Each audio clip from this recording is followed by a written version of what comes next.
Greenland দখলে নিতে চায় ট্রাম্প, হামলার অনুমতি দেবে না ইউরোপীয় ইউনিয়ন।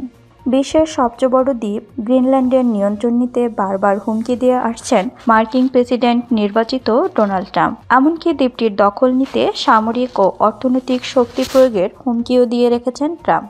এর প্রতিক্রিয়ায় বুধবার 8 জানুয়ারি ইউরোপের দেশ ফ্রান্স বলছে, ইউরোপীয় ইউনিয়ন ইইউ অন্য দেশগুলোকে তার সার্বভৌম সীমান্ত আক্রমণ করার অনুমতি দেবে না, ফ্রান্সের পররাষ্ট্রমন্ত্রী জিন নোয়েল ব্যারট বলেছেন।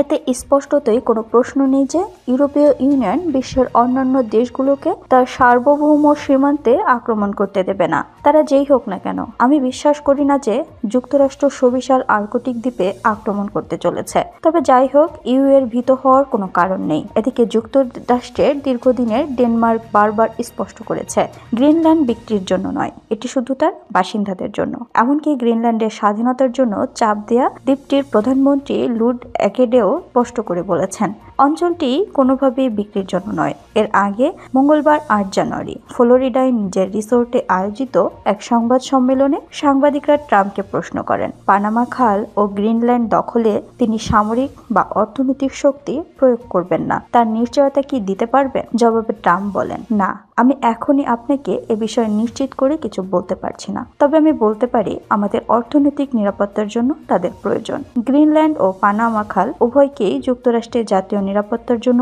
অত্যন্ত গুরুত্বপূর্ণ বলে মনে করেন ডোনাল্ড ট্রাম্প। তিনি বলেন, ডেনমার্কে যদি গ্রিনল্যান্ড বিক্রি করতে রাজি না হয় তাহলে তাদের উপর শুল্ক আরোপ করা হবে। গ্রিনল্যান্ডের জনসংখ্যা মাত্র 57,000, তবে এটি বিশ্বের বৃহত্তম দ্বীপ ও আর্কটিক অঞ্চলে কৌশলগতভাবে গুরুত্বপূর্ণ। এখানে যুক্তরাষ্ট্রের একটি বড় স্পেস ফ্যাসিলিটি রয়েছে এবং সেখানে পৃথিবীর বিরল কিছু পদার্থ ও উপাদানের বৃহত্তম মজুদ রয়েছে, যা ব্যাটারি ও হাইটেক ডিভাইস তৈরিতে ব্যবহৃত হয়।